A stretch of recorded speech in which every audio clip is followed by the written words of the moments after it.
Hello and salutations to another edition of GameSpot Plays. This is Jonathan Toyad from GameSpot Asia, and I will be showing you readers a little bit of Ni no Kuni, Wrath of the White Witch for the PS3. We already have a preview up, but I figured why not just show you the game in motion with the sound of my voice. You Western audiences will be getting the game early next year in 2012. And you really don't need to understand the language just to see what I'm showing you right now. It's all just battles, seeing colorful pictures, animals killing each other, and yeah, good old family fun. So this area I'm showing you right now is about 4 or 5 hours in the game. I believe it's an autumn themed forest, and by golly, this game is pretty. Superbly gorgeous. I mean, the cel shading, the colors, the backgrounds, the 3D animation, even the cutscenes, it's all magical. This is of course thanks to the work of Studio Ghibli, who provided the artwork as well as the soundtrack, composed by Joe Hisaishi. He did Spirited Away, Princess Mononoke, and a bunch of others as well from the same line.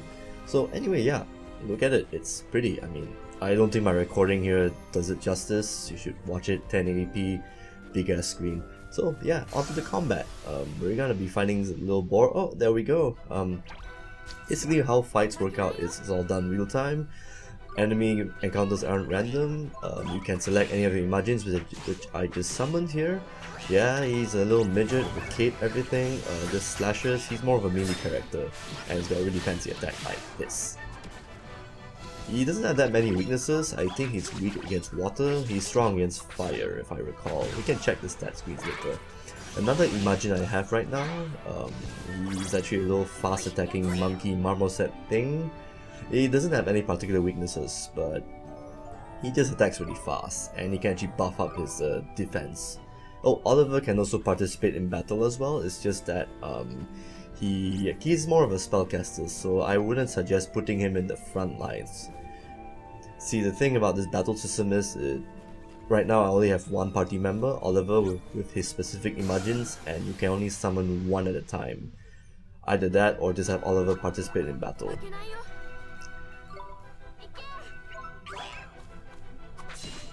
As you encounter more and more enemies, you can actually attack them from the back, like approach them from the back during the field moments of the game, and you can actually surprise them, during which enemies can't attack and react until after a few seconds or so, and I'm controlling the marmoset right now. Yeah, he hits really fast.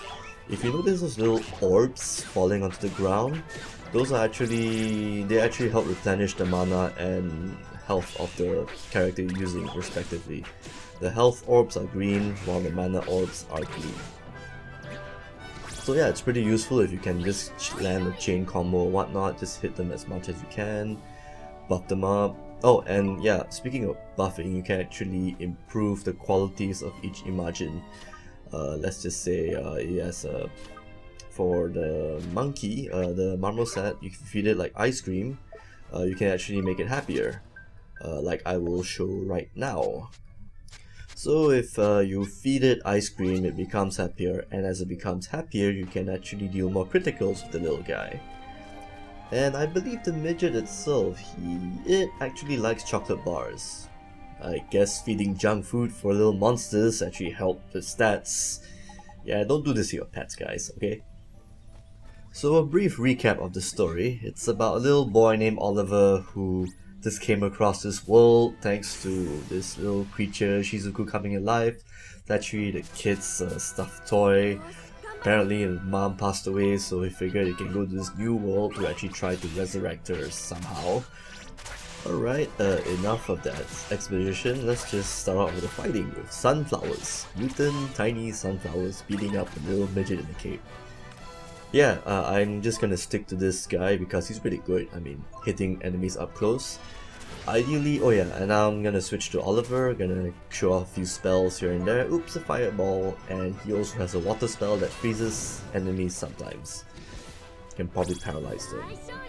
Actually fires better against plants, so whatever. And got a little health boost.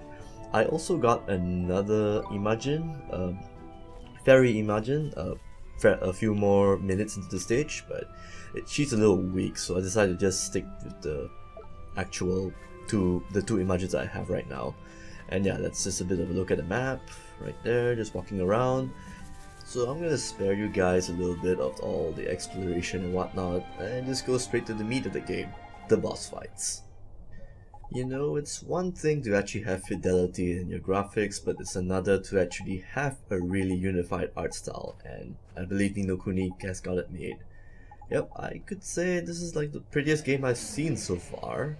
And yeah, that includes Crisis 2 and probably a few others as well, like off the top of my head. And with the birds flying, that's when the big bad comes in. So far this is the third boss of the game if I'm not mistaken. The last two, yeah, I fought the forest elemental giants and a little rat thing. And true to any kid-friendly style game, when you kill the bosses you don't outright kill them, they just run off when they pass out. So yeah, string transition, and I select my Imagine and let's go. Keep in mind this is like my first time fighting this guy, so I'm not really used to how this boss fights. So yeah, this is probably luck of the draw. I boosted up my attack, hopefully that helped. It did not. I'm probably gonna switch to the little midget eventually. And I'm just gonna attack, and whenever that target comes up, you gotta make sure to defend because it's an area hitting attack. It will hit regardless of where you are at on the screen, on the battlefield. So yeah, I switch it back, hopefully he'll fare much better. Not so much, I think he's doing alright. Oh, I better block soon. Yeah, you'll see me pausing a lot in this game so that, because I'm still not used to how the real-time strategy thing. I mean, I feel like the controls could be slightly better, but it's just a matter of me trying to get used to it. With the real-time, I'm just glad that when you're selecting spells for Oliver, the entire game pauses, so that's good. I don't necessarily need to block that, but if I block it, at least I don't take that much damage. If you can tell from the counter at the top, I actually have to switch to another Imagine or tag myself in, otherwise he or she won't be that effective in battle. Oliver, on the other hand, he can stay in the battlefield as long as he can, as long as possible. But that isn't ideal, considering that Oliver's a melee character. I mean, sorry, he's more of a magician. Just casting spells from far away. That's actually a good tactic right now for a brute this size. Good old Shizuku is helping out, you know, he's just throwing off like little beads of energy and mana, as you can see right now. Yeah, good old fella.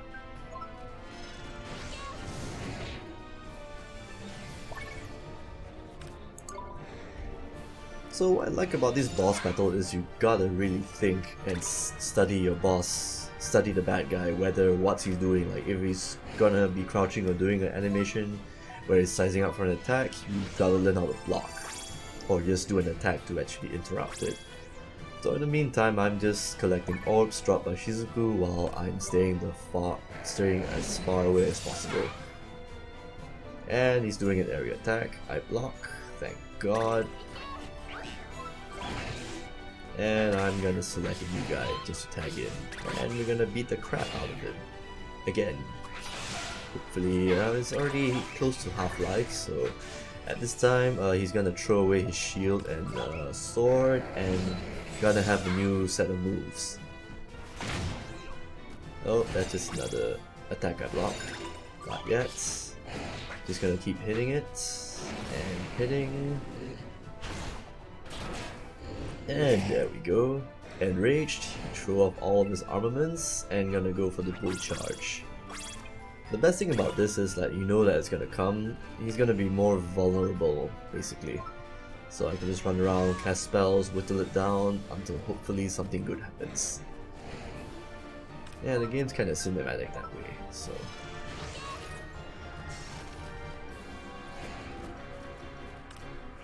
I'm gonna cast a few frost spells.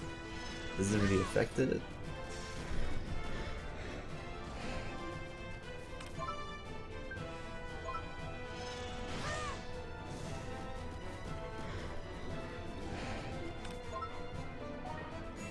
Of course, a little trivia, your spells aren't only used just for fights like these.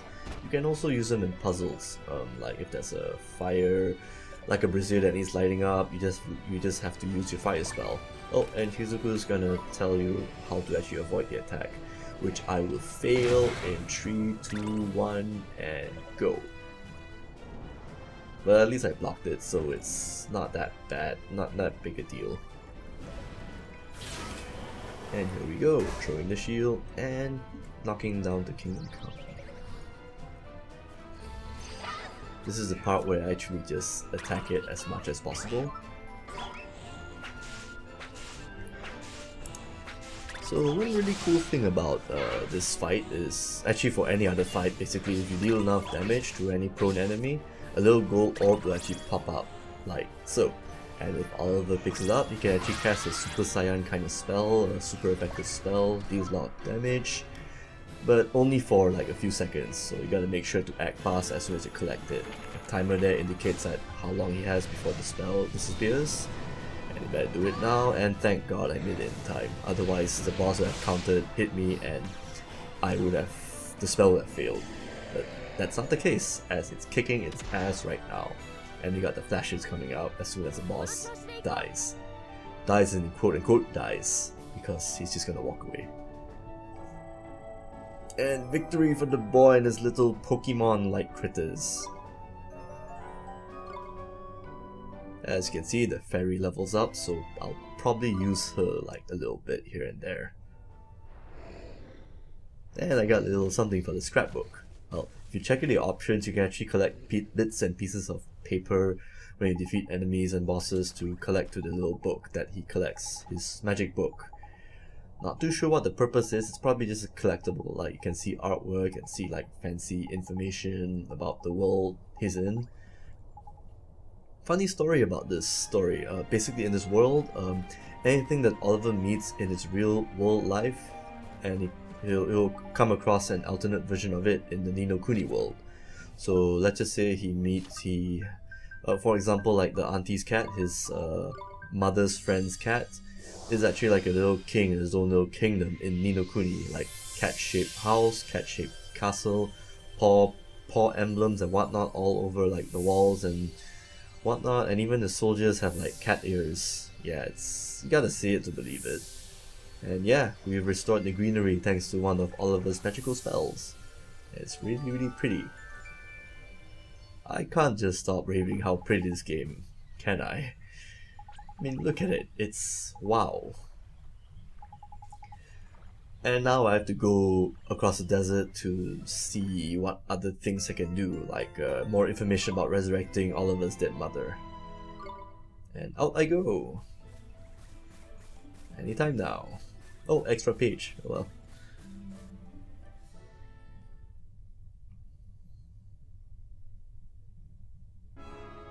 Here's some other interesting tidbit.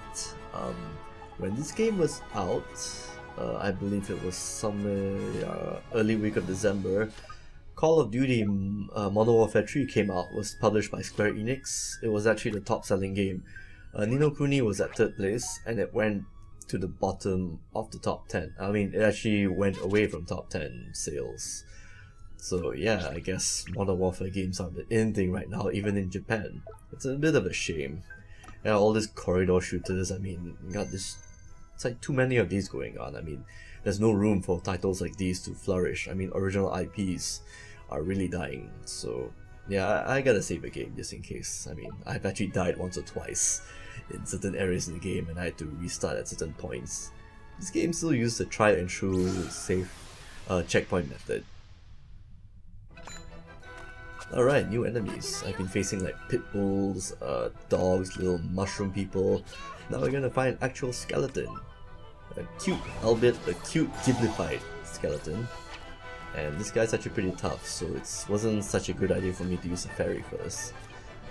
Kind of effective for spells, but not so much in the hurting with blood weapons department. And I brought in Old Faithful, the little midget, hitting it and using specials.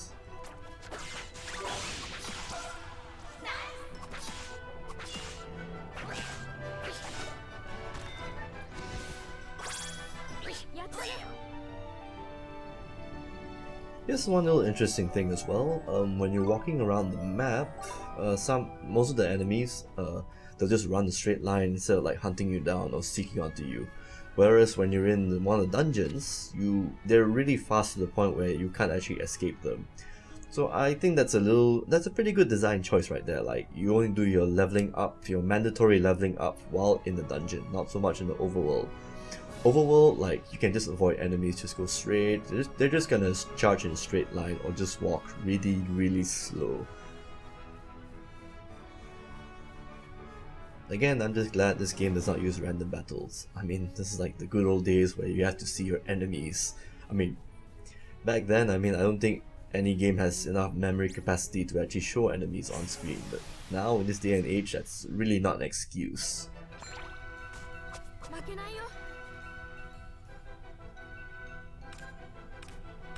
And here we are, fighting more skeletons and wild boars.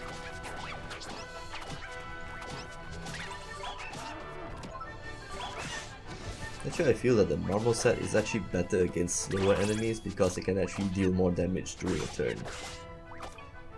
Not so much for this guy because he's actually resistant against the marble set attacks. And I better switch before I critically die, and oh god, I'm close to death right now. Why am I being so stuck? Oh, thank god, alright. Another hit, I would have been dead. Yeah, some enemies actually do have debuffs, so you should be careful, like just plan accordingly. And when in doubt, just bring Oliver into the fray and just cast spells from far away. It mostly works. Oh, in this segment, as soon as I reached Desert Town, I actually had to solve a few puzzles in the real world. Yeah, you can actually teleport to the real world and cast your spells there. So whatever that you affect in the real world will actually be affected as well in Ni no Kuni. Here I'll be recruiting this girl named Marl. She's actually unique. She actually has this thing called the Song of Friendship. She can actually recruit enemy Majins as well. So let's just say if I knock down these enemies, whenever there's a heart symbol that forms onto your corpses, you can actually use Marl to actually sing the song so that she can actually recruit them to your cause. And yeah, you can actually collect like more than 400 enemies, Imagins. And if you actually full up in your inventory, you can actually collect your Imagins from a sewer pipe hole from the save point.